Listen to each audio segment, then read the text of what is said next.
Hi Adam, how are you? Great. How you doing today? Thanks for chatting with me. Of course, thank you as well. So, congratulations on the film. I watched it, I really enjoyed it. I was very intrigued to find out what happens in the end. So, did you have an alternate ending for it? Alternate ending. That is interesting.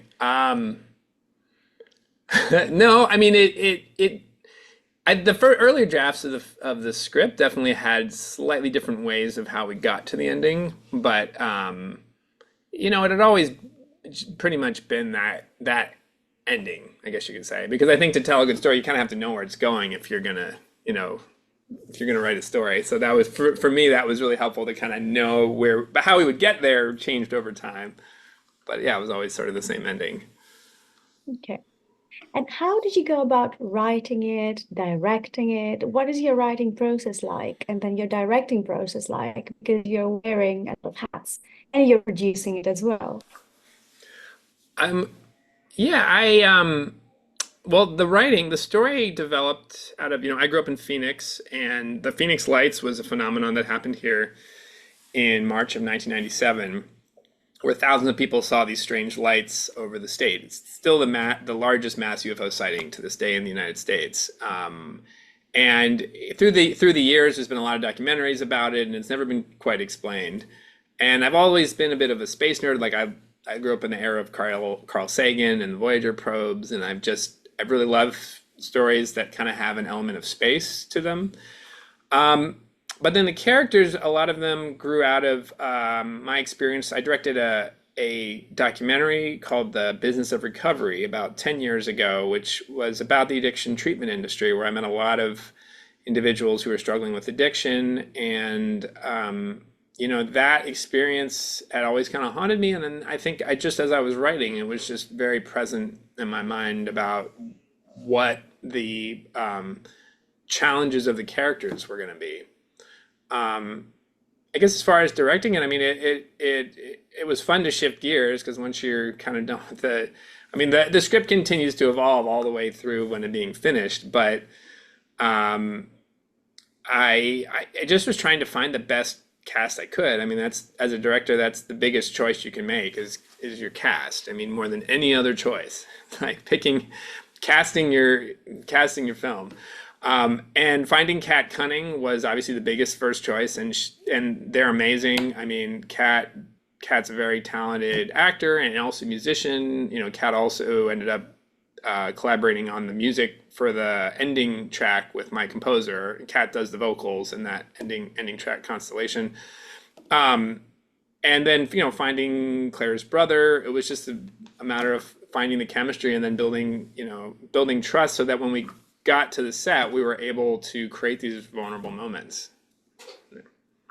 How did you go about casting them? Because obviously, you have some names that we know of. How did you go about the casting process? Did you go by agencies? Did you do self-tapes? Did you do face-to-face? How do you do it? Well, I had a wonderful casting director team. Kendra Clark and Helen Gear in LA that cast our main cast, and then in Arizona we had Bella Hibbs, my casting director here, and I mean basically they brought. And we would have conversations about who I was interested in and what I was looking for, and then they would bring me a big list of recorded, auditions. And I watched everything was through digital auditions now, where people record online. And I know it's not ideal for actors in this day and age, but it's becoming very common. But it even with that, it was amazing to see when I saw an audition that when I saw a recording and it was really and I was feeling the moment. I was like, wow, if I can feel this through this taped Zoom Mm. audition, it's going to be even more magical when we actually get to a set, and then we'd have callbacks and conversations. But yeah, my casting team was very helpful in helping me find the best people I could find. And where did you actually film it? Was it in Phoenix, Arizona? Because some of the scenes, the scenery was really good. Like I The want to scene, go there. It's all yeah, well, it's all in the Phoenix area. The remote areas were in the Superstition Mountains, which is a mountain range. It's kind of southeast of Phoenix near Mesa. maybe a half hour from downtown Phoenix for it. So it's not 40 minutes, maybe. It's not that far away, but once you got there, you had to take a dirt road way out into the desert, so you were off the grid. Cell phones didn't work. But yeah, it's all Phoenix area filming. And who is doing the voiceover of the star people? Because the voice is so spooky. Oh, the voice, the like Yeah. whisper that you hear. Yes, that Uh, one. Yeah. the voice was actually McCabe who did that voice. Yeah, McCabe does the voice. Okay. And Who how does did you go Taylor? Yeah. about making it spooky? Because to be honest with you, I was like, after I watched it, and I watched at nighttime, I would just have lights everywhere when I went to bed. Well, how do we do? I mean, I actually had a lot of different people do recordings for it because I wasn't sure who we were going to use to do the voice, but a lot of it was just performance. I mean, I don't think we did anything. I mean, we had an amazing sound mixer now, Popchalk, but I don't think we did anything to the actual voice to tweak it. It was maybe a little bit, but it was always this sort of whispering voice. It was in the script. It was always this whispering voice. So. Mhm. Yeah, it is good. Like it gets through to you, I feel. Special effects. What did you use and how did you go about deciding what to use, with the star people? Brian Tooker was our talented VFX artist, and he created all of the star. I mean, because we had to have conversations ahead of time because we were going to put the stars all had to be added in to any shots where you saw them. They were all added Hmm. in. Everything were you looking through her lens. There were a lot of VFX in this that you might not jump off the screen as VFX, but they are, but they had to be created, by a VFX artist. The whole white space scene we filmed with Kat in a pool. Actually, that was all shot in a pool. So Oh, it's all underwater. Yep, it was all filmed underwater with this talented cinematographer Brett Stanley, who's just his specialty was just to do underwater effects or underwater cinematography. But then Brian, my effects guy, I mean, then we took that imagery and layered in flare, to kind of create the look. There was a lot of layers to it, but that probably had the most kind of pre-planning to do and also just having references, finding images that we could talk about that we knew we were kind of going for. Um, but yeah, I'm glad it worked for you. It was a lot of work making it work on screen for sure.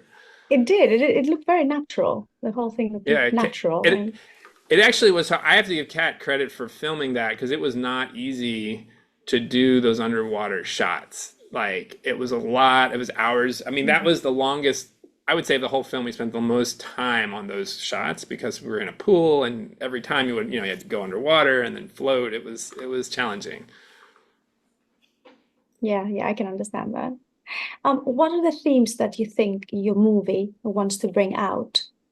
Obviously, I can see like the relationships between boyfriend, girlfriend, and brother and sister. Um, well, some of the themes, it's kind of a story about human connection and belief. I mean, UFOs have always sort of represented the unknown, and for some people that means fear, and for others it means wonder. I mean, I think I strive with the story to tell a tale of connection amongst isolation. I mean, our characters in this are both very isolated, and I think a lot of people relate to the idea of feeling isolated in a supposedly connected world. And it's through that human connection that our characters are able to experience growth. Hmm. Hmm. Yeah, I can see that. I can totally see that. And her, well, actually, people not believing her, and then pretty much everybody believed her, and she was so relieved that everyone believed her. Yeah, So, and I mean, a um, lot of, yeah, no, that's a great point. well, that's, I see through things like so many things. I can totally analyze your film if you like. Um, what lessons have you learned from this film that you would like to take on to the next one? Um, Great. What lessons? That there are a lot of rattlesnakes in the desert, and you have to be ready for them. It's there. I think as a filmmaker, I have accepted that you have to be very flexible when it comes to filming and capturing a movie because there's so much out of your control when you get to set that you have to be able to differentiate between what really matters in terms of what you can control, the choices that you make, and you have to trust the people around you. Bring in the best people you can bring in, the most talented people you can get, to help make the best film because it is a very collaborative process. Mhm. Yeah, yeah, I can see that. Anything that went completely wrong and you feel, Completely oh, wrong. no, or something that went really good and you feel, yes, I'm so going to do that.